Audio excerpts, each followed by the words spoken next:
சாந்தி. எனது சிரேஷ்ட விருத்தியின் மூலம் இந்த உலக சூழ்நிலையை மாற்றக்கூடிய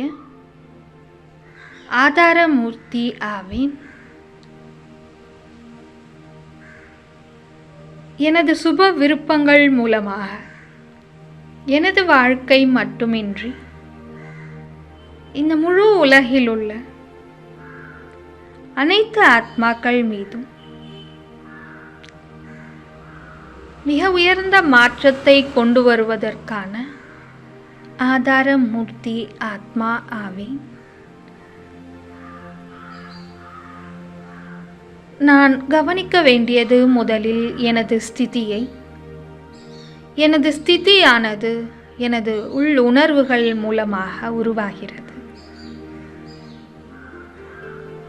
இந்த உள்ளுணர்வுகளில் ஒரு பாபா, இந்த உலகம் மீண்டும் புது உலகமாக, சுகமயமான உலகமாக மாறக்கூடிய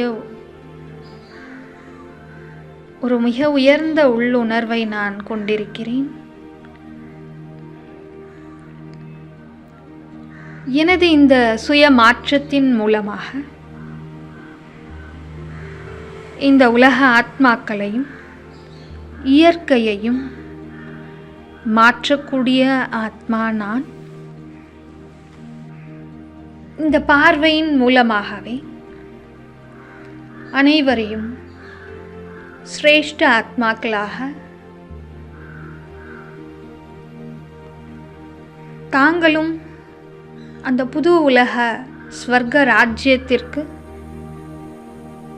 பிறப்புரிமை உள்ளவர்களாக நான் உணர்த்துகிறேன்.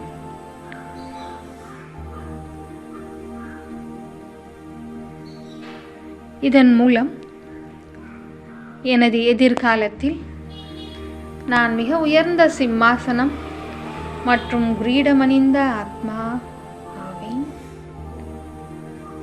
ஓம் சாந்தி. ஓம் சாந்தி. 22/8/24 காலை முரளி. முரளியின் சாரம். பாபா சொல்கிறார், இனிமையான குழந்தைகளே, நீங்கள் முழு கல்பத்தில் அனைத்து விதமான நடிப்பையும் நடித்து விட்டீர்கள். ஆல்ரவுண்ட் நடிப்பை நடித்து விட்டீர்கள். இப்பொழுது நடிப்பு முடிந்துவிட்டது. வீடு திரும்ப வேண்டும். இனிமையான குழந்தைகளே, நீங்கள் முழு கல்பத்திலும் அனைத்து விதமான நடிப்பையும் நடித்து விட்டீர்கள். இப்போது நடிப்பு நிறைவடைகிறது. வீட்டிற்கு போக வேண்டும். இன்றைக்கு 2 கேள்வி. முதல் கேள்வி, குழந்தைகளான நீங்கள் தங்கள் மகிமைகளை எந்த வார்த்தைகளினால் கூறுகிறீர்கள்? பாபா பதில் சொல்கிறார், நாங்கள் பிராமணர்கள் உச்சி குடுமிக்கு சமமானவர்கள். நமக்கு நிராகாரமான பகவானே வந்து கற்பிக்கின்றார். உலகத்தில் மனிதர்கள் மனிதர்களுக்கு பாடம் கற்பிக்கிறார்கள். ஆனால் பகவான் தானே வந்து கற்பிக்கின்றார் எனும் பொழுது நாம் எவ்வளவு பாக்கியசாலியாவோம். இப்படி குழந்தைகள் தங்கள் மகிமைகளை கூறுகின்றீர்கள். கேள்வி 2, இந்த நாடகத்தில் அனைவரையும் விட மிக பெரிய பொசிஷன் அல்லது நிலை யாருடையதாகும்? பதில், நிராகாரமான தந்தையுடையதே ஆகும். அவர் ஆத்மாக்களாகிய உங்கள் அனைவருக்கும் தந்தையாக இருக்கின்றார். அனைத்து ஆத்மாக்களும் நாடகம் என்ற நூலிலே கட்டப்பட்டுள்ளீர்கள். அனைவரையும் விட மிகப்பெரிய பொசிஷன் பாபாவுடையதாகும். ஓம் சாந்தி.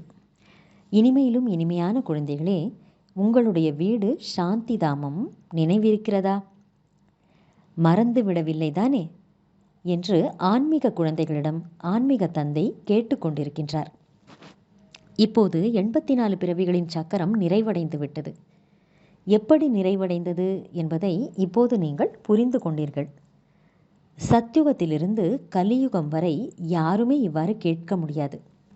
இனிமையிலும் இனிமையான செல்லமான குழந்தைகளிடம் பாபா கேட்கின்றார், இப்போது வீட்டிற்கு போக வேண்டும் அல்லவா?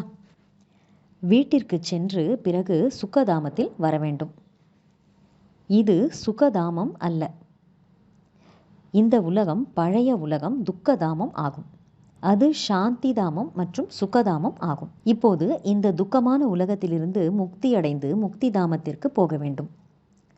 முக்தி தாமம் மற்றும் சாந்தி தாமம் எதிரில் இருக்கிறது. அது வீடாகும். பிறகு நீங்கள் புதிய உலகத்தில் வருவீர்கள். அங்கே தூய்மை, சுகம், சாந்தி என்பது இருக்கும். இதை புரிந்து கொள்கிறார்கள் அல்லவா? அதனால்தான் ஹே பதீத பாவனரே, இந்த பதீதமான அழுக்கான உலகத்திலிருந்து எங்களை அழைத்து செல்லுங்கள் என்று பாடுகிறார்கள். இங்கே நிறைய துக்கம் இருக்கிறது, எங்களை சுகத்திற்கு அழைத்து செல்லுங்கள் என்று தந்தையை அழைக்கிறார்கள். அனைவரும் ஸ்வர்க்கத்தை நினைக்கிறார்கள். யாராவது சரீரத்தை விட்டுவிட்டால் சொர்க்கத்திற்கு போய்விட்டனர், வைகுண்ட பதவி அடைந்து விட்டார் என்று கூறுகிறார்கள். விட்டு போனது எது? ஆத்மாதான். சரீரம் போகாது, ஆத்மாதான் செல்கிறது. இப்போது குழந்தைகளான நீங்கள் சாந்தி தாமம் மற்றும் சுகதாமம் என்பதை அறிகிறீர்கள். வேறு யாருமே அறியவில்லை. குழந்தைகளின் புத்தியில் சாந்தி தாமம் என்றால் என்ன, சுகதாமம் என்றால் என்ன என்ற ஞானம் இருக்கிறது. நீங்கள் சுகதாமத்தில் இருந்தீர்கள், இப்போது மீண்டும் துக்கதாமத்தில் வந்துள்ளீர்கள். நொடி, நிமிடம், மணி, நாள், வருஷங்கள் கழிந்துவிட்டன. இப்போது 5000 வருடத்தில் எத்தனை நாட்கள் மீதம் உள்ளது? பாபா குழந்தைகளுக்கு நினைவுபடுத்தி கொண்டிருக்கின்றார். இதில் குழப்பம் அடைவதற்கு எதுவும் இல்லை. இது மிகவும் எளிதான விஷயமாகும். ஆத்மா எப்படி 84 பிறவி எடுக்கிறது என்று யாருக்கும் தெரியாது. லட்சக்கணக்கான ஆண்டுகளின் விஷயத்தை யாருமே நினைவில் வைத்திருப்பது கடினமாகும். இது 5000 வருடத்தின் விஷயமே ஆகும். நல்லது. தாரணைக்கான முக்கியமான சாரம். 1. ஆன்மீக வழிகாட்டியாகி அனைவருக்கும் ஆன்மீக வீட்டிற்கு வழி காட்ட வேண்டும். ஞானம் மற்றும் யோகத்தின் ஆயுதங்களால் முழு உலகத்தையும் ஆட்சி செய்ய வேண்டும். இரட்டை அஹிம்சையாளர் ஆக வேண்டும். 2. 84 பிறவிகளின் ஆல்ரவுண்ட் பாகத்தை நடிக்கும் ஆல்ரவுண்டராக, முழு நடிப்பையும் நடிப்பவராக ஆக வேண்டும்.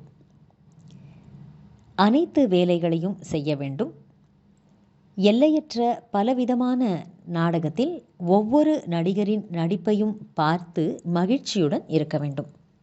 எல்லையற்ற பலவிதமான நடிகர்கள் நடிக்கும் நாடகத்தில் ஒவ்வொரு நடிகரின் நடிப்பையும் பார்த்து மகிழ்ச்சியுடன் இருக்க வேண்டும்.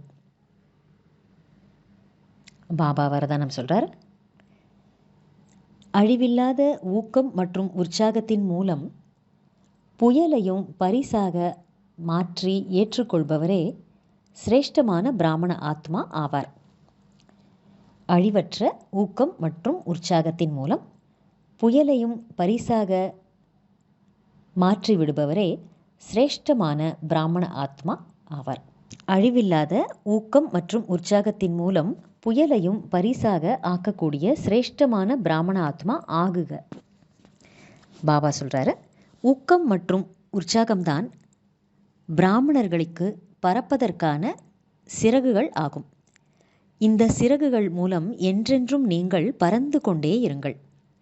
இந்த ஊக்கம் மற்றும் உற்சாகம்தான் பிராமணர்களான உங்களுக்கு மிகப்பெரிய சக்தி ஆகும். இது ரசனை அல்லது சுவையற்ற வாழ்க்கை அல்ல. என்றென்றும் ரசனை நிறைந்தே இருக்கும். ஊக்கமும் உற்சாகமும் கடினமான விஷயத்தையும் கூட சுலபமானதாக ஆக்கிவிடும். உற்சாகம் என்பது புயலையும் பரிசாக மாற்றிவிடும். அதனால் ஒருபோதும் நீங்கள் மனமுடைந்து போக மாட்டீர்கள். எத்தகைய சோதனைகளையும் அல்லது பிரச்சனைகளையும் உற்சாகம் என்பது பொழுதுபோக்கை போல அனுபவம் செய்ய வைக்கும். அத்தகைய அழிவற்ற ஊக்கம் மற்றும் உற்சாகத்துடன் இருப்பவர்தான் உயர்ந்த பிராமண ஆத்மா ஆவார். ஸ்லோகன்: அமைதி என்ற சாம்பிராணி புகையை போட்டு வைத்தால் அமைதியின்மை என்ற துர்நாற்றம் விலகி போய்விடும். அமைதி என்ற நறுமணமுள்ள சாம்பிராணி புகையை போட்டு வைத்தால் அமைதியின்மை என்ற துர்நாற்றம் விலகி போய்விடும். நல்லது. இனிமையிலும் இனிமையான வெகு காலம் கழித்து காணாமல் போய் கண்டெடுக்கப்பட்ட செல்லமான குழந்தைகளுக்கு தாயும் தந்தையுமான பாப்தாதாவின் அன்பான நினைவுகள் மற்றும் காலை வணக்கம். ஆன்மீக குழந்தைகளுக்கு ஆன்மீக தந்தையின் நமஸ்காரம். ஆன்மீக தந்தைக்கு ஆன்மீக குழந்தைகளின் நமஸ்காரம். ஓம் சாந்தி.